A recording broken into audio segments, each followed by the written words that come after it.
아멘. 감사합니다. 우리 옆에 계신 분과 한번 이렇게 인사합시다. 하나님이 우리를 인도하십니다.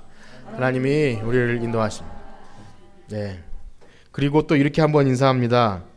이제 한 주 남았습니다. 네. 뭐가 한 주 남았다는 거죠? 혹시 모르시는 분을 위해 가르쳐 주십시오. 뭐죠? 예. 초청 예배입니다. 그냥 예배. 우리가 평소에 드리듯 즐겁게 찬양하고 주일학교 학생들 또 이렇게 우리가 평소에 예배 잘 드리시죠, 여러분? 마음과 정성을 다해 예배를 하나님께 잘 드리면 돼요. 그 옆에 사랑하는 사람이 그냥 앉아 있으면 됩니다. 뭔가 특별한 것 보여주는 게 아니라 하나님께 예배 드리는 자리에 한 사람 불러올 수 있다면 하나님이 가장 기뻐하실 줄 믿습니다. 아멘이시죠? 네, 우리가 살아가면서 무언가 일이 잘 풀리고 이렇게 말하죠. 타이밍이 잘 맞는다. 그런 경험 있으십니까? 예, 참 기분 좋은 일이죠. 그것이 아주 큰 일이 아니라 할지라도 아주 우습게 하다못해 뭐 이렇게 어디 갈라 그러는데 엘리베이터가 때마침 앞에서 땡 하고 멈추거나 횡단보도가 딱 건너갈 쯤 돼서 파란불로 딱 길이 열려도 기분 좋죠. 그것만 해도 예, 또 뭐 찾던 물건이 에서 찾았는데 잘 나오거나 때마침 그 기차를 안 놓치고 잘 타거나 우스운 일인 것 같아도 아마 아싸를 외치면서 대박, 하나님께서 이렇게 예비해 주시구나 이렇게 할 수 있습니다. 그런데 그런 사소한 일이 아니라 만약에 이 배우자를 만나거나 혹은 좋은 직장 동료를 만나는 일, 좋은 사람을 만나는 일은 참 더 중요한 일이죠. 뭐 일륜지 대사라고 하지 않습니까? 너무 중요합니다. 돈이 많아도 어떤 사람을 만나느냐에 따라서 정말 인생이 바뀌기도 하고 그렇죠. 한순간에 바뀌는 일. 그래서 세상에서는 이것이 복이라고도 하고 행운, 뭐 재수 좋다, 참 운이 있다 이렇게 말합니다. 그러기에 세상 사람들은 재수가 없거나 뭐 운이 안 좋거나 뭐 자꾸 이렇게 뭔가 막 아끼면 어떻게 하죠? 뭔가 뭐 액땜을 해야 돼요. 점집을 가거나 아니면 뭔가 푸닥거리를 해야 된다 이런 식으로 뭐 반농담식으로 얘기를 해서 그 상황을 이렇게 헤쳐나가려고 합니다. 그래서 좋은 얘기 들으면 위안을 받고 그렇게 하죠. 그래서 뭐 이사를 가야 되는지 말아야 되는지 우리 이렇게 나눔해주는 집사님 중에서 그런 친구들 얘기할 때 참 재밌어요. 이렇게 이사를 가야 되는지 말아야 되는지 점집에 한번 갔다 와야 되고 뭐 이렇게 여기 보여내야 될지 말아야 될지 사람들은 그렇게 하죠. 제가 시작부터 이런 말씀을 드리면 여러분 살짝 긴장이 되시지 않습니까? 저만 그런지 모르는데 왜냐하면 도대체 무슨 말을 하려고 저런 얘기를 하는지 어떨지 모르겠습니다. 왜냐하면 제가 이 말씀을 드리고 그럼 우리 신자들은 어때야 할까요? 라고 질문할 것 같지 않습니까? 저 혼자 그렇게 상상한 것 같습니다. 어쨌든 세상의 복 얘기를 하다가 그럼 우리 신자들은 여러분 어떠해야 될까요? 그런 행운과 운수, 뭐 재수, 세상에서 말하는 그런 것들 우리에게 필요한가요? 그렇지 않은가요? 네, 대답하기 어려우시죠?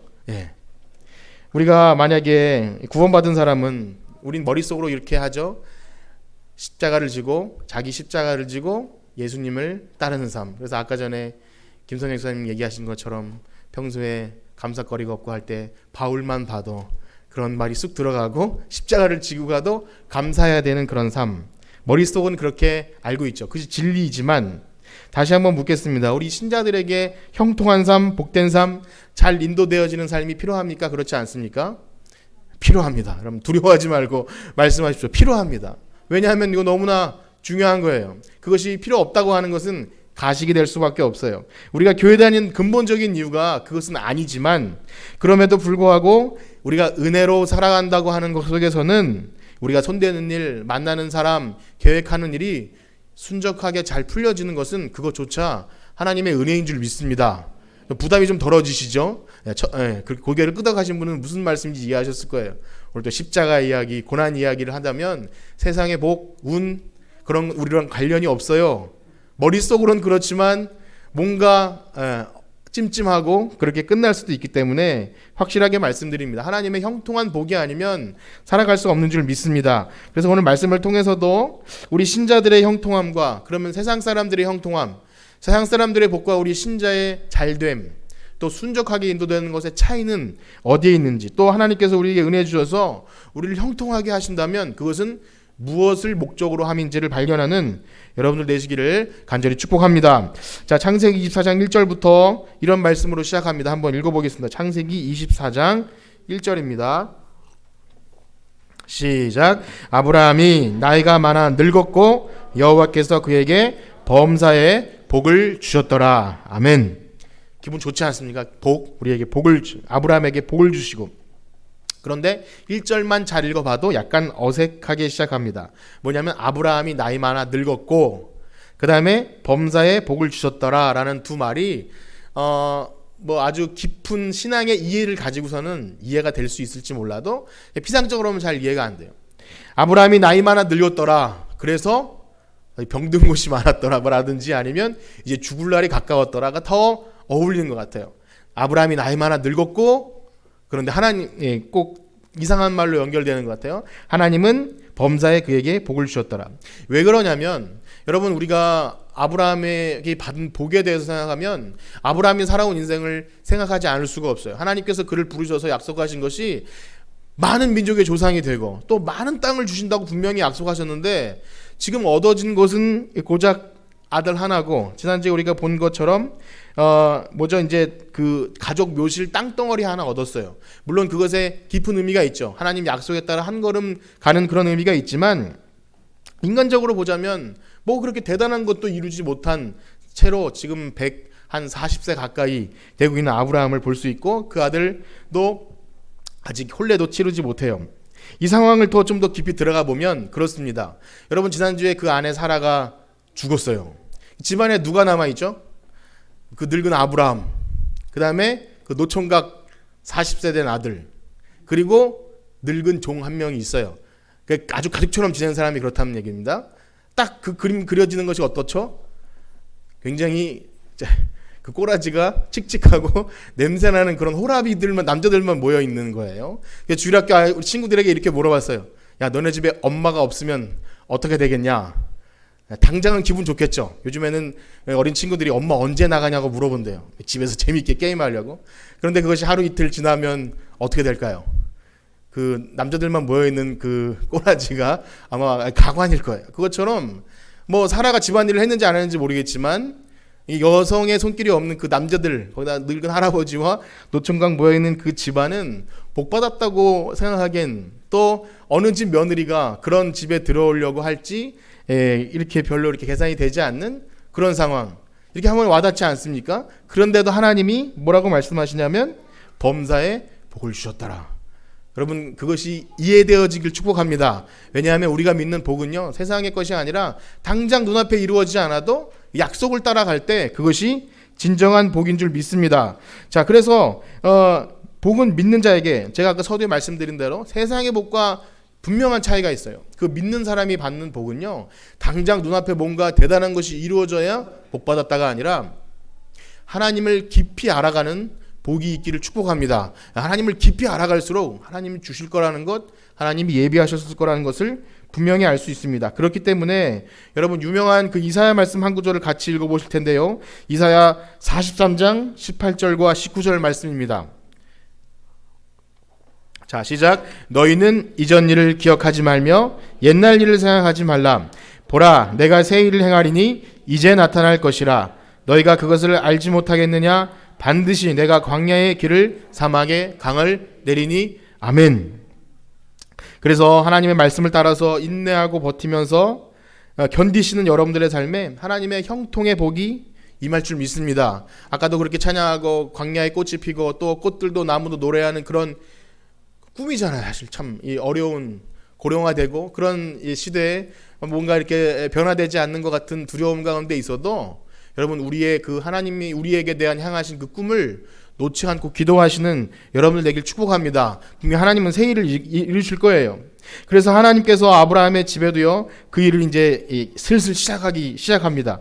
그래서 비록 나이는 늙었지만 하나님은요 신실하게 그의 삶을 복되게 하시는 일들을 쭉 계속 진행해 오셨어요. 그리고 이제 그 복을 주시는 그 새 일을 100세에 얻은 그 아들의 며느리, 아브라함에게 며느리고 이삭에게는 그 아내를 얻는 일로 이제 시작을 합니다. 우리 2절부터 4절까지 한번 같이 읽어보겠습니다. 창세기 24장 2절에서 4절입니다. 시작. 아브라함이 자기 집 모든 소유를 맡은 늙은 종에게 이르되 청하건대 내 허벅지 밑에 내 손을 넣으라. 내가 너에게 하늘의 하나님 땅의 하나님이신 여호와를 가리켜 맹세하니 너는 내가 거주하는 이 지방 가나안 족속의 딸 중에서 내 아들을 위하여 아내를 택하지 말고 내 고향 내 족속에게로 가서 내 아들 이삭을 위하여 아내를 택하라. 아멘. 지금 이제 그 종을 불러서 자기 신복 늙은 종에게 이 고대 근동에서 어떤 중요한 약속을 하는 그런 행위로 허벅지 밑에 손을, 옛날 성경에는 환도뼈 밑에, 그래서 아마 남자의 그 성기나 혹은 그 허벅지 아주 중요한 부위를 이렇게 약속, 우리는 새끼손가락 걸고 약속하지 않습니까? 아주 그런 중요한 의미로 아주 목숨을 건 약속을 하고 있는 거예요. 그것이 뭐냐면 이제 우리 그 주인의 아들인 이삭의 아내를 구해오는 일이죠.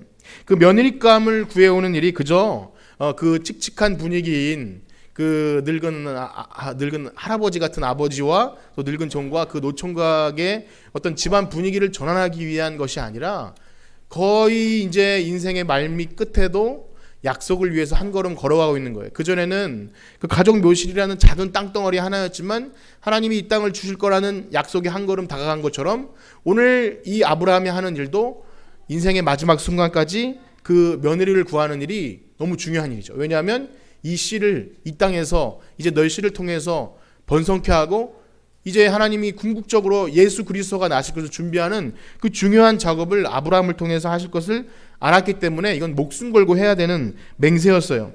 그래서 이 종은 이 종에게 지금 이 부탁을 하고 있죠. 근데 이 종이 누군지 이름은 나오지 않지만 우리가 추측하기로는 전에 아브라함이 하나님께서 아들을 하도 주시지 않으니까 이 다메섹 사람 엘리에셀이나 이 상속자가 되겠습니다 했던 그 아들이 그 상속자 그라고 아마 추측을 해봅니다. 그는 어떤 사람인지 자세히 나오지 않지만 오늘 이 전개되는 말씀에 보면은 그 종을 통해서 굉장히 중요한 굵직한 이야기가 펼쳐집니다. 좀 이따가 더 이야기하겠지만 중요한 것은 지금요, 이 아브라함이 종에게 이런 조건을 내거는 거예요. 제시하는 조건입니다. 그게 뭐냐면 이 지방 가나안 딸 중에서 구하지 말라고 하는 거죠. 이게 무슨 의미냐면 뭐 혈통을 중시하거나 자기 그 셈족 이런 것을 중시했던 것 같이 생각되진 않습니다. 우리가 성경 속에서 이 결혼 이야기는요 굉장히 많이 등장합니다. 특별히 이 결혼을 어떻게 신약에서 설명하냐면 신랑 대신 예수님 그리고 우리 신부된 교회. 그래서 이 순결한 준비된 신부들 교회가 그 순결하게 신랑을 맞이하는 것은 이 결혼으로 하나님과 우리 관계를 표현하는 거죠. 그래서 구약 성경에 보면 불순종하고 하나님을 떠난 우상 숭배한 이스라엘 민족을 이렇게 표현하죠. 가늠한 여인. 거의 그 부부한 게 이 가족을 통해서 하나님과 우리 인생의 사이를 나타내 주기 때문에 우리가 가정과 또 이렇게 우리 참 아내, 남편, 자식을 통해서 얻는 그 사랑과 기쁨들은 하나님을 이해하는 데 너무 중요한 것 같습니다. 그래서 성경도 그렇게 표현해요. 자, 그러나 마지막 때는 또 회복되는 날도 이 어린 양의 혼인잔치에 순결한 신부로 준비되는 우리들입니다. 그래서 이 결혼 관계는 너무 중요하죠. 그래서 창세기에서도요, 이 인간의 타락한 모습을 여러 가지로 표현할 때 노아 때는 어땠냐면 하나님의 아들들이 사람의 딸들을 자기 눈에 보기 좋은 대로 전부 아내를 삼았다. 이렇게 그런 상황이 전개되고요. 또 하나님께서 이 불순종하고 우상 숭배하는 말씀드린 대로 그런 것 때문에 출애굽한 백성들에게는요 가나안 땅과 그 이방인들과 그 여인과 혼인하지 말라라고까지 말씀해 주십니다. 제가 이렇게 쭉 말씀해 보면 다시 한번 그러면 족보가 혈통이 중요한 건가? 이렇게 오해하기 쉽지만 그것은 결코 아닙니다. 그래서 단지 불신자와 결혼을 해야 되냐 안 되냐 그 문제를 따지려고 하는 것은 아니죠. 왜냐하면 그것은 겉보기 하나예요. 어떤 하나의 그냥 겉보기의 기준이고 중요한 그 핵심에 뭐가 들어있냐면 바로 이겁니다. 우리의 선택과 그 결정과 행동들이 하나님이 기뻐하시는 방향으로 가고 있느냐 그겁니다. 지금 그러니까 정확히 뭔지 몰라요. 이 사람을 만나야 될지 어디서 아내를 구해야 될지 혹은 내가 어떻게 될지 정확히 모르겠습니다. 그러나 하나님이 좋아하는 것 좋아하지 않는 것을 제거해보고 선택하는 거예요. 그렇게 하나님이 우리의 길을 인도하시죠. 그래서 지금 여기서 중요한 건 뭐냐면 아브라함도 그런 거죠. 지금 가나안 딸들 보니까 여기는 아니구나. 그러면 어떻게 할까? 그렇다고 우리 뭐 동족에 가면 사실 이렇게 생각할 수 있어요. 아브라함도 떠나온 그 메소포타미아의 자기 가족들인데 거기 가보니까 딱히 그렇게 신앙이 좋은 것 같지도 않아요. 근데 지금 그래서 찾고자 하는 것은 뭐냐면 멀리 시간을 들여 가서 거기서 예비해 놓으신 그가 있다면, 그 아내가 있다면 거기서 데려오려고 하는 그런 인도함을 받는 과정들입니다. 그렇기 때문에 여러분, 힘들고 어려워도 하나님의 말씀 의지해서 그 길을 걷고자 할 때 하나님이 기다리셨다가 길을 열어주시고 형통케 하게 하시고 복을 내려주는 줄 믿습니다. 그러니까 걸어가기 시작하는 거죠. 그러니까 안 돼, 이래가지고 뭐 안 돼, 뭐 세상에 살면서 하나님 뜻대로 사는 게 얼마나 어려워, 이것이 아니라 어쨌든 그런 말씀 드렸죠. 자동문처럼. 그러면 자동문 같은 데 가보면 이렇게 가까이 가야 문이 쫙 열리지 않습니까? 그리고 성경 보면은 그 여호수아가 요단강을 건널 때 제사장들이 발을 한 발짝 내디디니까 그 제사에 열리지 않습니까? 그래서 우리들의 걸음은요, 잘 몰라도 하나님이 인도하심을 믿고 가보는 거죠. 그것은 상징적인 이야기지만 우리의 삶에도 그렇게 구체적으로 인도가 되어집니다. 아무것도 하지 않고 앉아서 하나님 날 인도해 주십시오 라고 말하는 것도 이상한 거고, 그렇다고 내가 내 생각대로 막 이렇게 인간적인 계산을 하는 것이 아니라 가보되 기준을 분명히 하고 하나님이 이것을 기뻐하실까 그렇지 않을까를 확인하면서 걸어가는 여러분들 되시길 축복합니다. 그래서 아브라함도 그 아들을 비록 노총각이고 지금 그냥 여기 있으면 그냥 가나안 딸들과 결혼하는 것이 그냥 상황적으로는 그냥 그럴 수밖에 없는 상황이에요. 하지만 아브라함은 하나님께서 주신 약속 때문에 거룩한 씨를 얻기 위해서 하나님이 준비하고 계신 그 아내를 얻는 그 작업들을 지금 이 먼 여러분, 그 가나안 땅에서 다시 그 고향으로 돌아가는 길은 거의 한 800-900km 된다고 합니다. 상상이 되십니까? 부산이 한 400km를 잡는다면 서울에서 부산까지를 걸어서 왕복을 하는 정도의 거리인데 굉장히 먼 곳까지 가서 하나님의 그 주시고자 한 그 며느리를 구하러 보내는 거죠. 자, 그래서 그렇기 때문에 아까 말씀대로 혈통이나 이런 것이 아니라 하나님께서 주시는 것을 찾기에 아브라함이 종이 이런 묻는 말에 아브라함이 이렇게 대답을 합니다. 우리가 5절부터 8절까지 한번 같이 읽어보겠습니다. 창세기 24장 5절에서 8절입니다. 시작. 종이 이르되 여자가 나를 따라 이 땅으로 오려고 하지 아니하거든 내가 주인의 아들을 주인이 나오신 땅으로 인도하여 돌아가리이까? 아브라함이 그에게 이르되 내 아들을 그리로 데리고 돌아가지 아니하도록 하라. 하늘의 하나님 여호와께서 나를 내 아버지의 집과 내 고향 땅에서 떠나게 하시고 내게 말씀하시며 내가 맹세하여 이르시기를 이 땅을 내 씨에게 주리라 하셨으니 그가 그 사자를 너보다 앞서 보내실지라 내가 거기서 내 아들을 위하여 아내를 택할지니라. 만일 여자가 너를 따라오려고 하지 아니하면 나의 이 맹세가 너와 상관이 없나니 오직 내 아들을 데리고 그리로 가지 말지니라. 아멘. 이게 무슨 말이죠? 종이 물어요. 아브라함 주인님, 만약에 여자를 찾긴 찾았는데 그가 여기까지 너무 멀어서 라든지 뭐 어떻게 남편 얼굴도 모르고 가겠느냐 하는 그런 여러 가지 이유로 오지 않고자 한다면 어떻게 할까요? 아브라함이 뭐라고 합니까? 그러니까 이삭을 데리고 가서라도 결혼을 시킬까요? 하니까 아브라함이 안 된다. 왜 내 아들을 멀리까지 보내냐, 그것이 아니라 분명히 이렇게 말하죠. 하나님께서 나를 이곳에 부르실 때 분명히 여기가 주실 약속의 땅이라고 했다. 그리고 절대 움직일 수가 없다는 거예요. 혹시 오고자 하지 않는다면 너와 이 약속은 상관이 없다. 그러니까 당장 결혼하지 않아도 좋다. 이것이 약속이 아니라면 더 기다릴 수 있다는 거예요. 그러니까 그 기준이 분명했던 거죠. 아무리 굉장히 아리답고 정말 며느리감 혹은 이삭의 아내로 아주 최고의 조건을 찾았다 할지라도 오지 않는다면 결혼 안 해도 괜찮다, 이 말을 하고 있는 거죠. 그러니까 종이 아주 안심했겠죠. 그러니까 너에겐 책임이 없으니까 걱정하지 말라, 이렇게 하는 겁니다. 맞습니다. 지금 중요한 건 뭐냐면 중요한 그 기준을 놓지 않고 있는 거예요.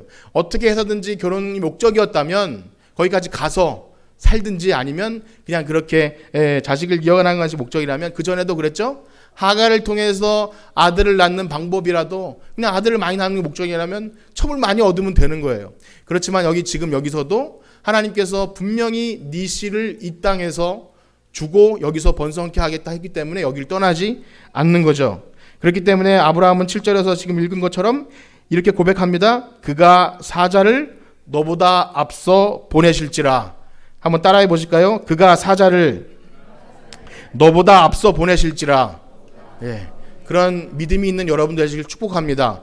아브라함은 그런 믿음이 있어요. 지금 보면 하나님이 이 길을 가라고, 내 아내를 구할 때 메소포타미아로 뭐 종을 보내라, 이런 말씀 하나도 안 하시는데 믿음을 가지고 그 걸음을 걷고 있는 겁니다. 그래서 지금 아브라함은요, 하나님 앞에 그 기준을 확실히 세운 사람이에요. 다른 조건이나 타협이 아닌 오직 하나님의 약속하심의 그 기준을 가지고 가려고 애쓰고 발버둥 칠 때 하나님께서는 그 길을 형통케 하실 줄 믿습니다.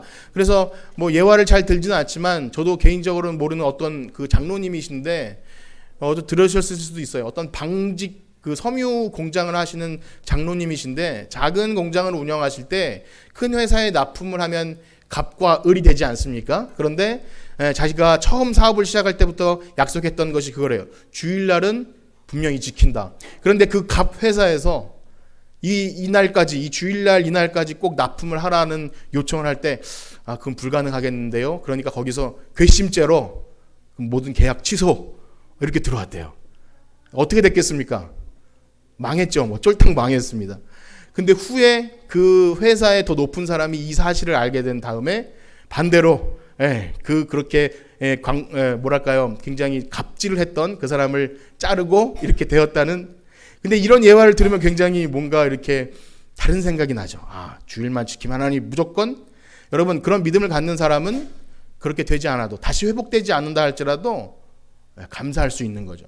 그러니까 이 예화를 들을 때 여러분 잘 생각하셔야 돼요. 그 기준을 확실히 세웠다면 손해가 날지라도 지킬 때 하나님은 결코 망하게 하지 않을 줄 믿습니다. 여러분, 우리는 그걸 믿어요. 그래서 이런 말씀을 좀 드립니다.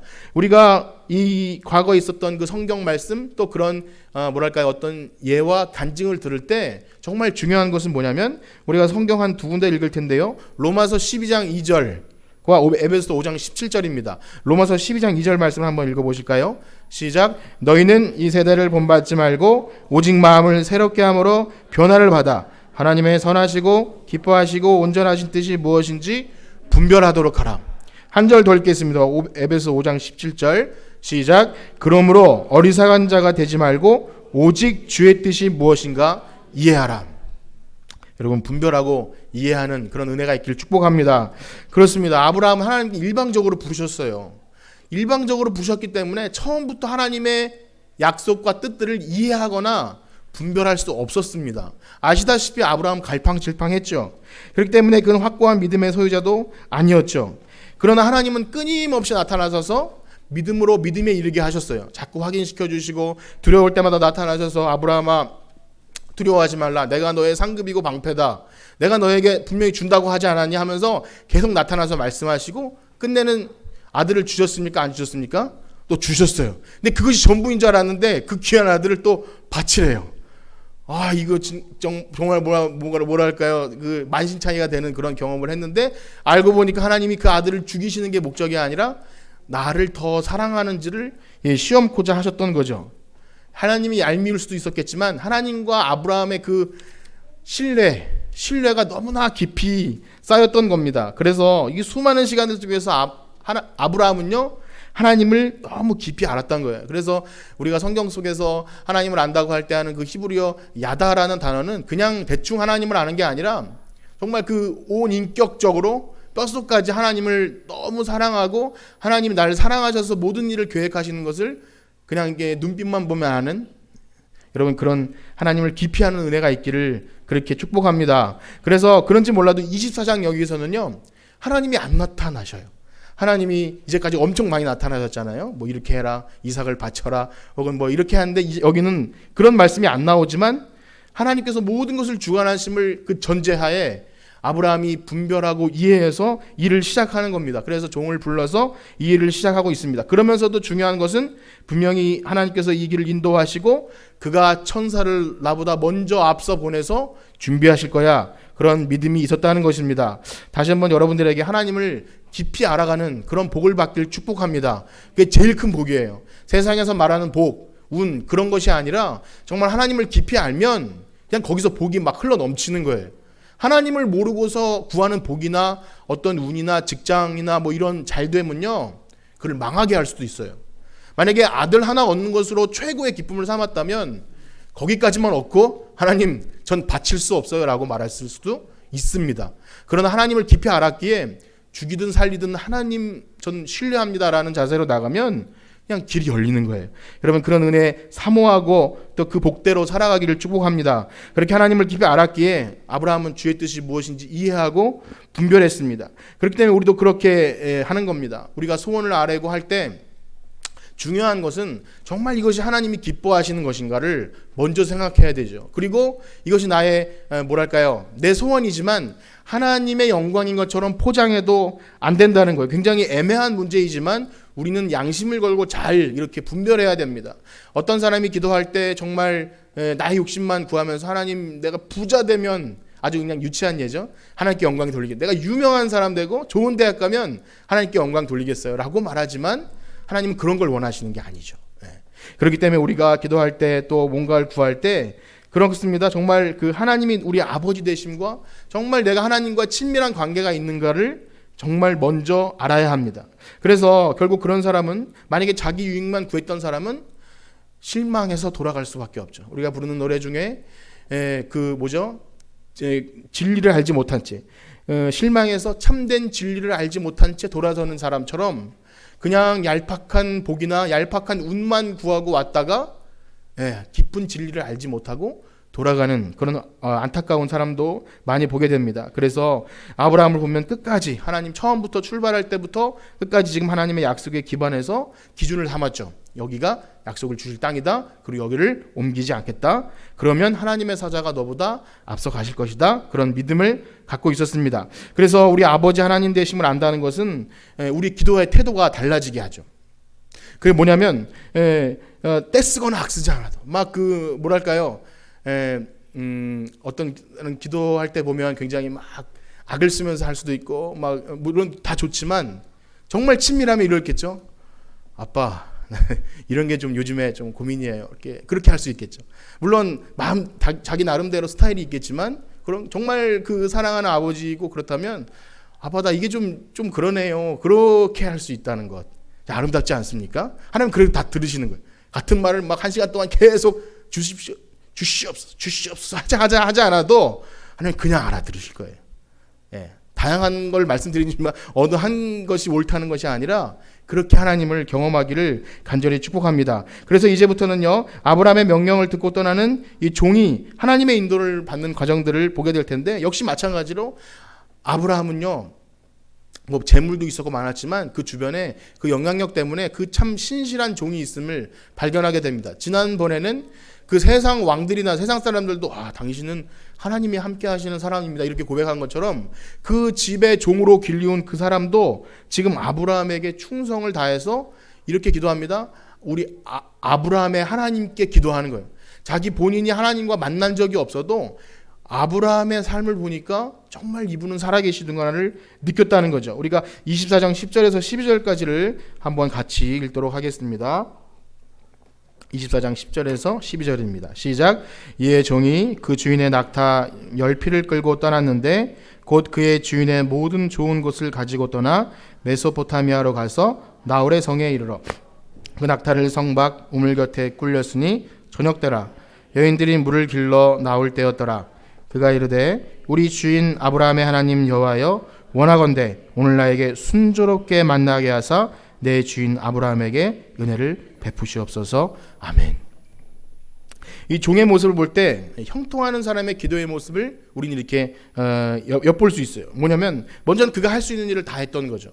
그가 아브라함의 그 소유 중에서 낙타 10필, 그러니까 이것은 뭐 뇌물 공세가 아니라 하나님의 약속대로 떠났더니 아브라함을 이렇게 번성케 하셨다는 그것을 증거로 가져가는 거예요. 그리고 모든 좋은 것을 가지고 떠나죠. 그러면서 하나님께 의지하면서 이렇게 우리 주인의 아브라함의 하나님 이렇게 기도하는 거예요. 그러니까 중요한 건 뭐냐면 기도하는 사람이라면 내가 할 수 있는 최선을 다하죠. 우리가 쉽게 그런 예를 듭니다. 시험 볼 때 시험 공부는 하지 않고 막 잘 봐달라고, 시험 잘 보게 해달라고 기도하는 것도 이상한 거고, 예, 좋은 만남을 갖기 위해서 찾아보지 않고 그냥 뭐 가만히 앉아 있어도 만날 수 있다는 것도 예, 좀 이상한 거죠. 그래서 우리가 지금 이름도 등장하지 않는 종을 통해서 중요한 깨달음을 얻게 되는데, 그것은 뭐냐면 정말 이 주인처럼 기도하는 것이 예, 주인을 가지고 기도하지 않습니까? 나의 욕심이 아니라 정말 하나님의 영광을 위해서 기도한다는 거예요. 또 한 가지는 그 기도 속에서 뭐랄까요, 내가 할 수 있는 건 다 하는 거죠.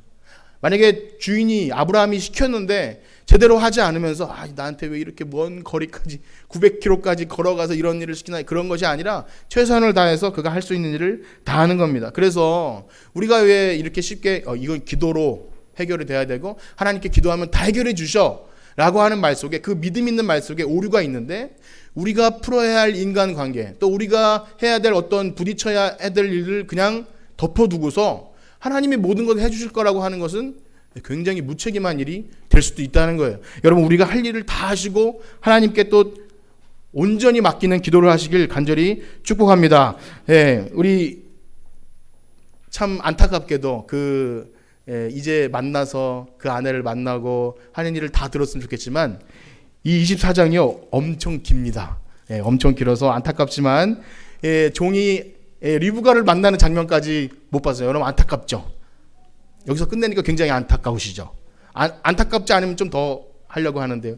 안타깝죠? 예, 그렇지만 좀 참으시고 다음에 이렇게 참 너무나 행복한 만남이죠. 종이 이렇게 구합니다. 이렇게 한 낙타에 물을 먹이고 저에게 물을 주는 여인을 만나면, 그렇게 기도했더니 정말 그 여인이 뿅 하고 나타나는 거예요. 여러분, 그런 은혜가 있으면 좋겠죠.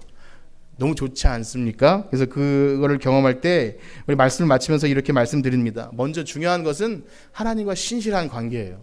그것이 없이 내가 막 구하고 하면 왜 안 들어주셔요? 그것이 아니라 하나님과 신실한 관계 속에서, 이따가 노래하겠지만 신실하게 진실하게 사는 것이 먼저예요. 그때 후렴에 보면 하나님 나의 기도 들어주세요, 이것이 사실 가능해지는 거죠. 그럴 때 하나님이 우리에게 형통케 하시고 복 주시고 순적하게 만나게 하실 줄 믿습니다. 그래서 세상의 복과 전혀 다르죠. 이제 그 구분이 확신하십니까? 하나님께 신실하게도 하지 않고 진실하게도 하지 않고 얄팍하게 나의 욕심만 구하는 것이 아니라 하나님을 더 깊이 알아가는 속에서 간구하고 그 소원을 이루어 가시는 여러분들 되시길 간절히 축복합니다. 우리 이 찬양 드리고 마치겠습니다. 신실하게 진실하게 거룩하게 살게 하소서.